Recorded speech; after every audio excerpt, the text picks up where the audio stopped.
Do you ever have those times where you just want to wear a sock outside, but because you're going outside, you just want to wear a shoe to make sure you don't get nails in your feet?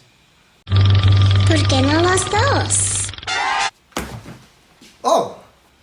Well, there you go. What's up, guys? It's me again with another shoe review. And yes, I'm filming something on the same day. That is why I'm wearing the same clothes. And finally, I get to talk about something other than a Nike. Yay! So today we'll be talking about a certain sock, per se, that was pretty popular when it first released.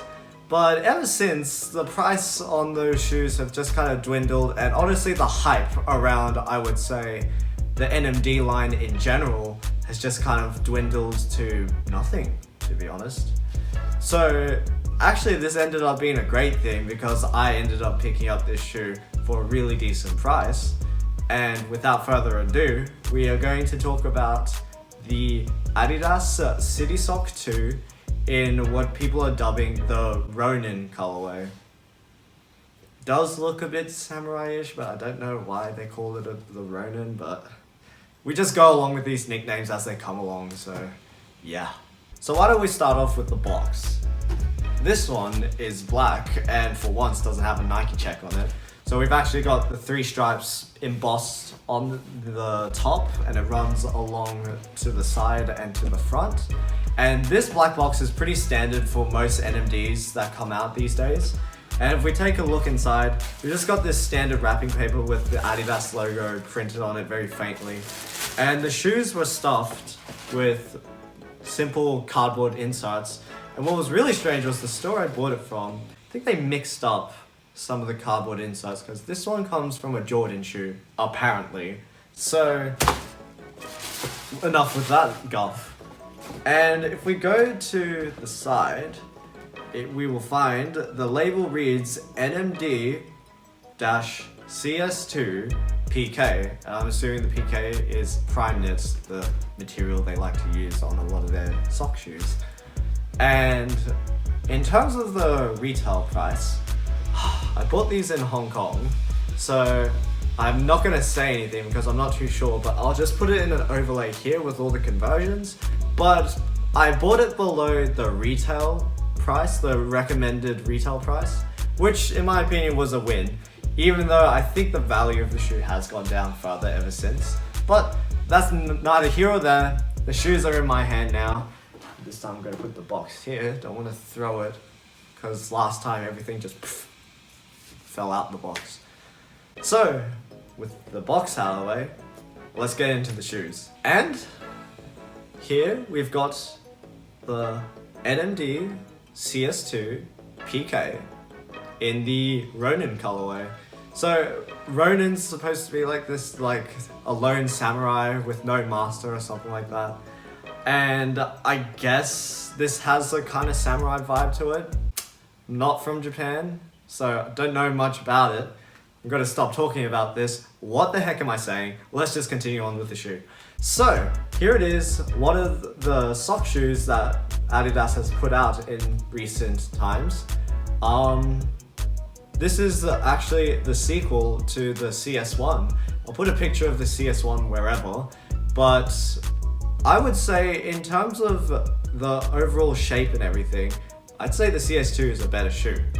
Now, the most defining feature of the shoe is obviously the omission of regular laces. So Adidas uses this prime knit. It's just pretty much a knit technology with stretchy fabric. And because of it, it actually works really well in terms of fit. And with the CS2, you've got this nice detail where the collar actually wraps down onto itself. And I think it gives a very nice sort of aesthetic to it. And specific to the Ronin colorway actually, and this hasn't been seen on any other CS2 ever since, you've actually got this circular sort of line pattern that just sits right on the sort of mid part of your foot, and it looks really good, and I've never seen it happen on another CS2, so I'm glad to pick up this colorway. And also, unlike any other CS2 that I've seen in recent memory, this one actually came with a leather pull tab with the typical sort of NMD branding laser etched into the leather, which I thought was really cool. Now moving on to the cushioning tech, we've got the tried and true Boost. So Boost was huge, I would say, back from like 2016 to 2017. It was really hard to get your hands on like boosted shoes, but now Boost has become ubiquitous amongst all consumers. So, but I will say, you know, this is the real deal. Boost is really responsive, really squishy, and I know it does kind of look like styrofoam, but like in recent times they've managed to make it look a little less like styrofoam by smoothing it out a little bit. But yeah, pretty much you're working with Boost, and there's no insole actually, so it's more of a testament of how good the Boost is. You don't even need an insole on the shoe. Now in terms of sizing, because this is a slip-on, sizing is very important on this shoe.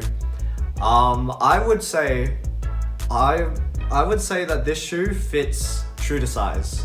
So I picked these up in a 9.5, and the length is perfect. For knit shoes, I don't mind my toe being right at the edge, and especially for a slip-on, I would rather the shoe be a little bit too tight than too loose. So I would say if you're gonna buy this shoe, I would say stick true to size. Now, in terms of overall comfort, this is actually a sort of V2 version of the NMD sole. So it's much thicker in the back, and it's removed the usual plugs on this side of the shoe and just added one huge plug on the inside of the shoe.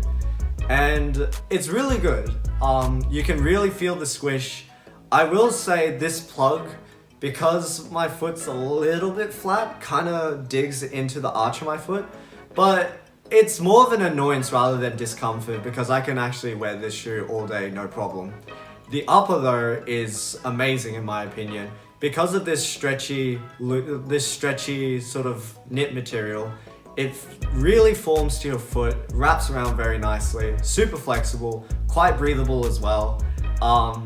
Doesn't exactly lock your foot down, but to be honest, you're not going to be doing any sort of mile sprints in this shoe, or kilometer sprints, since when was I from America? But yeah, so for just regular casual wear, this works perfectly. And now, my opinions on this particular shoe. I absolutely love this shoe. I love the aesthetic of it, I love the color. Blue probably is my favorite color. And just the details, from the leather pull tab to the wrap down collar to this circular pattern, which honestly I didn't think I would like until I saw it in person. Everything about this shoe I think looks amazing. And for a sock shoe, I think it's one of the better looking sock shoes. Actually I have a friend who has a huge vendetta against sock shoes, and even she thinks this looks good. So you know, even the people who don't like sock shoes get down with this one. This really has no structure though. Pop it back in place. I will just mention one thing that I thought was rather strange. So I have worn these shoes, but for some reason, the outsole on my left shoe has yellowed much more intensely than on my right shoe. You'll see footage of it in a sec, but it's a very minor thing, and it's only noticeable on the toe portion since that wraps up a little higher. But just something I should mention. I don't know if I stepped in a weird puddle or something with this left foot, but there we go. And now we've come to the end of my first Adidas review. Hey. So I would love to hear your opinions about the CS2. And actually, I would want to know, between the CS1 and the CS2, which is your favorite, and which colorway of either models is your favorite? For me, of all the CS2s I've seen, I still think this is the best looking one. But in terms of the CS1s, there are a lot of really good colorways. The original is by far one of the most amazing I've seen. The United Arrows collaboration was really good as well. And a couple of others I can't remember right now. But I would just love to hear what you think. Like the video if you liked the video, dislike it if you didn't.